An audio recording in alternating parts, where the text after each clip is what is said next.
आप में से बहुत सारे दोस्त हमेशा ये सोचते हैं कि मैं एक्टर तुरंत बन सकता हूँ।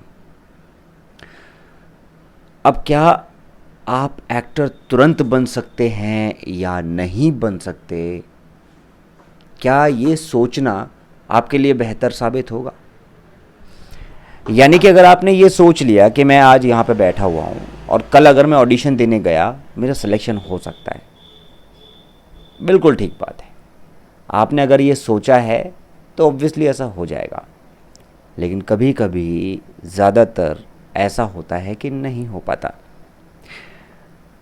अब उसके पीछे रीजंस बहुत सारे हो सकते हैं। या तो वो लुक का मैटर हो सकता है, यानी कि आपका जो लुक है वो आपकी तरह का लुक नहीं चल रहा है वहाँ पर जो ऑडिशन चल रहा है ना। और या फिर जो है वहाँ पर जो भी कास्टिंग चल रही है वो आपके तरह के करेक्टर, लुक, हाइट, पर्सनैलिटी को लेकर नहीं चल रहे हैं।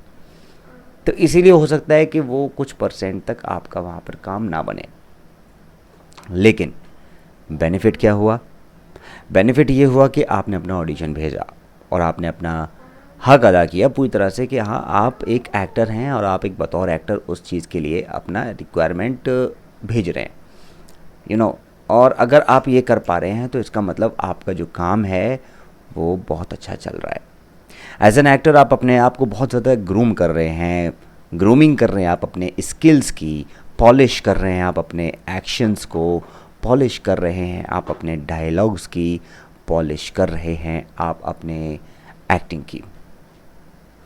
इसके पीछे क्यों? क्योंकि आप रोज़ कोई ना कोई ऑडिशन दे रहे हैं और जो लोग रोज़ ऑडिशन देते हैं उनके साथ बहुत ही अच्छा, यानी को एक एक्टिंग का हुनर एक बनता चला जाता है। अब वो चाहे एक्टिंग सीखे हों, चाहे वो एक्टिंग ना सीखे हों। अब बात दरअसल ये आती है कि क्या अगर मेरी किस्मत में ही नहीं है वो और मैं फिर भी लगा हुआ हूँ, ऐसा कुछ होता है? देखो, ये भी दोनों बातें हो सकती हैं कि कुछ लोग कहते हैं किस्मत में नहीं है तभी कुछ नहीं हो पा रहा है।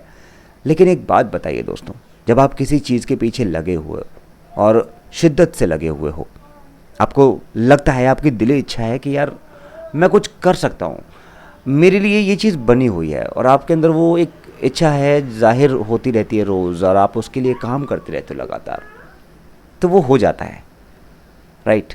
अब मेरे से बहुत सारे दोस्त आप में से ये पूछते हैं कि आखिरकार कितना समय लगेगा सर, कितने समय में मैं एक्टर बन जाऊंगा, कितने समय में मैं इस बॉलीवुड इंडस्ट्री में कई सारे सीरियल्स कर रहा होऊंगा, और अगर मैं कर भी रहा हूँ तो उसके पीछे समय कितना लगेगा। तो मैं आपको इस बारे में ये बताना चाहूँगा कि देखो, जब भी आप बॉलीवुड फिल्म इंडस्ट्री में एज एन एक्टर काम करने आते हैं तो यहाँ पर ये टाइम का बाउंडेशन और लिमिट लेकर कभी मत आइएगा। क्योंकि जब भी आपने एक लिमिट को स्वीकार कर लिया कि मैं यार 1 महीने के अंदर अंदर स्टार बन जाऊँगा, या 1 महीने के अंदर एक्टर बन जाऊँगा, या फिर 1 महीने के अंदर अंदर मुझे वो छोटा सा कैमियो रोल मिल जाएगा, तो ऐसा संभव नहीं है। हज़ारों लोग, लाखों लोग अभी भी बॉलीवुड इंडस्ट्री में काम कर रहे हैं as an actor, as an artist. They are also thinking about that same thing कि एक ना एक दिन उनको काम मिलेगा। लेकिन देयर इज़ होप। आप अगर उस होप को सच होते हुए देखना चाहते हैं तो आपको टिकना पड़ेगा, और जो टिक गया वो बन गया, जो टिकेगा वो बनेगा, नो डाउट। लेकिन आपके अंदर देखो स्किल्स भी होने चाहिए, वो एक कला होनी चाहिए जिससे आपको निखरने का मौका मिले, जिससे आपको ये पता लग सके कि हाँ, वाकई में एक कलाकार हैं, एक एक्टर हैं, एक बेहतरीन एक्टर हैं। तो रुके रहो, सब्र का फल मीठा होता है। ये बात तो गीता में भी कही गई है, ये बात तो बड़े बड़े लोग भी कहते हैं, और इस बात से मैं भी बिल्कुल सही वाकिफ़ रखता हूँ कि हाँ यार, ऐसा होता है। तो मुझे उम्मीद है कि आपको समझ आ गया होगा अभी तक कि मैं आपको क्या कहना चाहता हूँ, और अपनी बातों से क्या बताना चाह रहा था कि आप थोड़ा सा टिके रहें। टिकने के बाद ही आपको कुछ काम मिल सकता है। अगर आप सोचें कि आप पहुँचे और काम मिल गया, ऐसा नहीं होगा। लक, किस्मत, मेहनत, ये सब कुछ आपके काम आएगा, लेकिन एक लिमिट के बाद आपकी स्किल्स, आपके एक्टिंग की कलाकारी और आप जितना जानते हैं उसी के बेसिस पर आपको काम मिलेगा।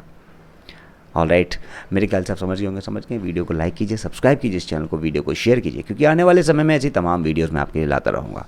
अभी के लिए विदा चाहूँगा। जय हिंद।